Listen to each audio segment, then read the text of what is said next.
Hi folks, Canadian Prepper here. Quick addendum to the last video I made. I realize that it's not for me to tell people how to think and how to feel. It's not for me to try to manage everybody's interpretation of what it is we're trying to do here. But I do feel obliged to emphasize this point because I do feel, and I always out the gates, within the first minute of that last video I made, I distinctly said, perhaps in not a straightforward enough manner, that the response to this is what matters. It matters very little who done it after the impression has been etched into people's minds by the media. It matters very little. What matters is that people are reactive and are going to panic and they're going to freak out. And the other thing that matters is that the government is going to do the same, only of course their freak out is more consequential. Typically it involves the invocation of Article 4, which according to the Polish president, irrespective of what the actual details of the incident were, that is, was it an S-300 missile that came from Ukraine? Did it come from Belarus? Not a lot of people think about that. Was it an S-300 from Poland? Not many people think about that. Was it a wayward missile from Russia? It doesn't matter. What I was trying to get across in that video, one, in the first minute, I made reference to the TEPSCO incident where people were fighting over discounted food and why you shouldn't be one of those people and why you should never panic, never be full of fear and anxiety, because that's the opposite of preparedness. Okay, it's the polar opposite of preparedness to be fearful. You prep so you don't have to be fearful. The other point I was trying to make was all we really know and all we can ascertain with 100% certainty about that situation is that every single media agency had it on the front page, the top headline, CBC News, the first story, Russian-made weapons hit Poland. Russian-made weapons. You see the wording there? I mean, people who aren't in the know don't realize that Soviet-era weaponry and equipment is possessed by all NATO countries. In fact, that's why they've been sending all their stuff to the Ukrainians, because that's what they're trained on. They know how to use it, yada, yada, yada. So, and that's the thing. It's the initial impression that gets etched in people's minds. It matters not if the details come out that, oh, this was some rogue Ukrainian S-300 that was attempting to shoot down a Russian missile. That's fair, you know. Of course, that's not what Zelensky said, was it? He said the complete opposite. He distinctly said, or at least maybe he didn't distinctly say it, but it was like a statement that was 99% in support of the idea that this was a Russian missile that either intentionally or unintentionally, meaning that it went off its course, hit your country, attacked you, and that this was grounds for you entering the conflict. That's what he said. Now you need to keep that in mind, right? It's the response. It's the Prime Minister of Poland coming out and saying that there's a good chance that we're going to invoke Article 4 tomorrow, even though we can almost say with certainty that it was an isolated incident, that it was unintentional, and that it might not have even been the Russians at all. Well, I mean, most people who've been blowing up my email all day, they've been sending me this stuff from Telegram. I know all this stuff, guys, that, you know, you send me and you write in the comments section. It's that I have to say the word supposed. I say the word supposed a lot. And the smart money hears me when I say these things. You know what I'm saying? You guys know the tightrope that we walk here on this platform.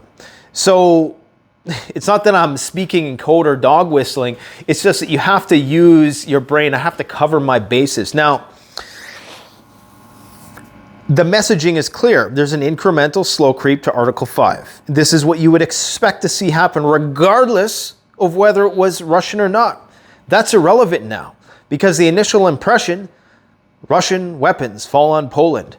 Now a box has been checked. If that's all that has happened, a box has been checked along the way to the inevitable run-up of the invocation of Article 5, which, as I explained in that video, appears to be inevitable because you have both sides of the conflict who are not only not negotiating, but they're getting further apart in their demands, okay?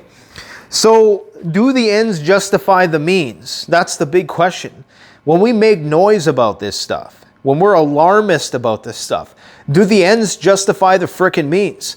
I think they do, because if what we talk about, like the worst case scenario, actually happens, I'm talking about the all-out, pushing of big buttons, then there will be no thumbnail or title or approach that will seem that it went too far if it actually happens. In fact, you'll say, how could I have not gone far enough? And I hope that nothing ever happens. I want my children nobody wants to see their children suffer. I would much rather be dead wrong about everything and called Chicken Little than be right and my kids have no future and have to watch them suffer in a world where they can't get any sleep at night because they're constantly watching the door with their shotguns. That's not a world any of us want. So this should not be romanticized about, but you absolutely should not be caught up in your emotions. And when I read comments about people who are very anxious about what's going on, that's not the point. Information is to empower you, not to make you freak out. And if it's not empowering you, then you probably shouldn't watch it. You're probably better off just ignorance is bliss, just watching the practical how-to prepping channels, which that's what we are. More so in the future, I assure you, we got plans for that. But right now, these are tense times, and I see what is happening. I wouldn't talk about it if I didn't find it of significance. Now, we did wait a few hours until more information came out. Some of my comrades came out with videos much sooner, and they usually have a great analytical take on things. But, we try to let the stuff gestate just a little bit so we kind of have a sense of where this is all going. And for me, one of the biggest takeaways in the fog of war, you really have to go only on what you can ascertain as being 100% true. And what we know is 100% true is that clearly this was a point of concern for the media, unlike we haven't seen since the beginning of the conflict. We haven't seen really mainstream headlines for the Ukraine war since like March. There have been a few points where a few things have happened and temporarily it's on the front page, but this is front page news. And it's been a long time since we've seen that. So that in itself is significant. So what I think is going to happen is what's likely going to happen is this battle is going to ensue in Zaporozhye. And that's the thing. If you didn't get past the first 6 or 7 minutes of that video, you won't hear me talk about this other stuff. But when the big battle happens there, and if and when Ukraine inevitably loses, Poland is going to have to try to work its way into Lviv somehow. Now, again, this is just my thoughts, okay? Where am I going with this? So what they're going to probably say is, and the justification you can make, even if this was a Ukrainian missile, S-300, that attempted to intercept a Russian incoming missile and accidentally landed in Poland, in the same way they might invoke Article 5 because a radioactive dust cloud blew into Poland, like the collateral residual effects could also trigger the call into question the national security of NATO-affected countries.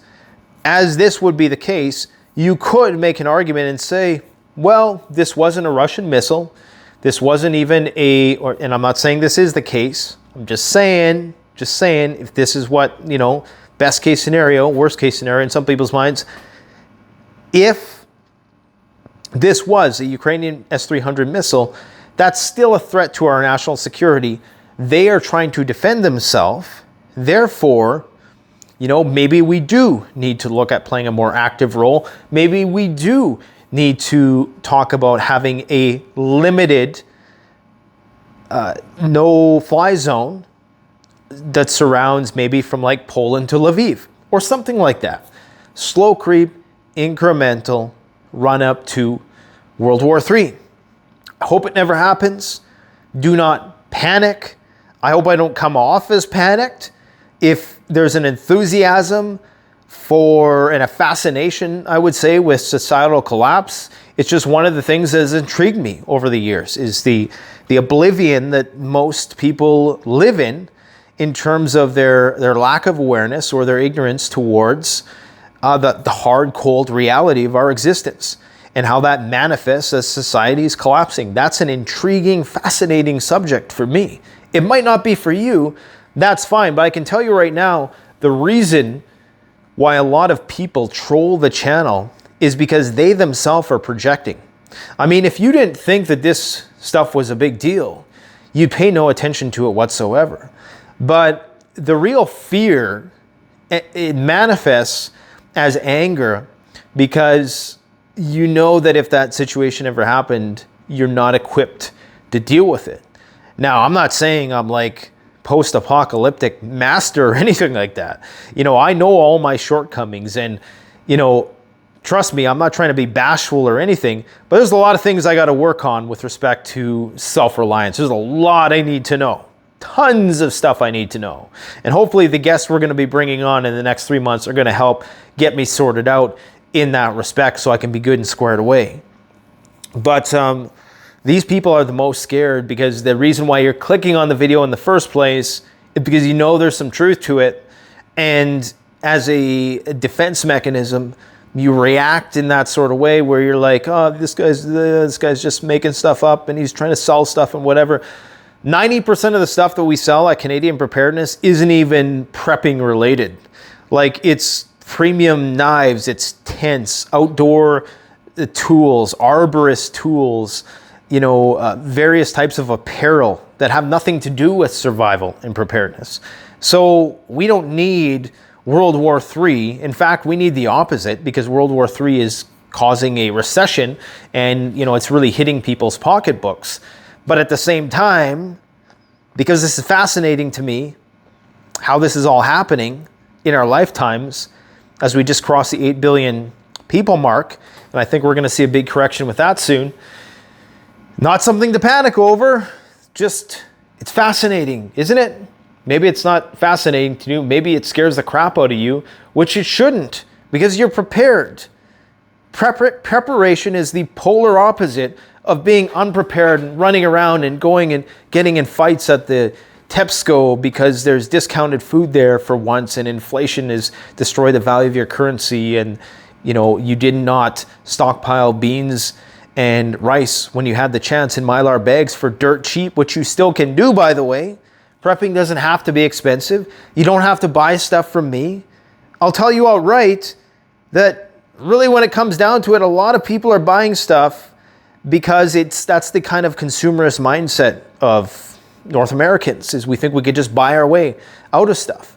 And I say, yes, gear is worth its weight in gold. Don't get me wrong. Like the difference between a good knife and a stone tool that you had to, you know, primitive bushcraft jerry rig is night and day. The gear is good, but at the end of the day, it's not going to be what keeps you alive. You know, you have to first get your emotions in check. And it's about your community, it's about your skill set, it's about all these things, okay, that money just can't buy. So I hope I've made the point abundantly clear, but from what I can see, the response to this is pretty obvious, isn't it? I mean, come on, read the subtext with what I'm saying. They're setting the groundwork to invoke Article 5. Like slowly but surely, it's incremental. And depending on the outcome of this big battle that's about to take place around one of the biggest nuclear power plants in Europe, it's looking like the worst possible outcome, Murphy's Law, is far more probable right now than the opposite. Let me know what you guys think in the comment section below. Thanks for watching. Canadian Prepper out.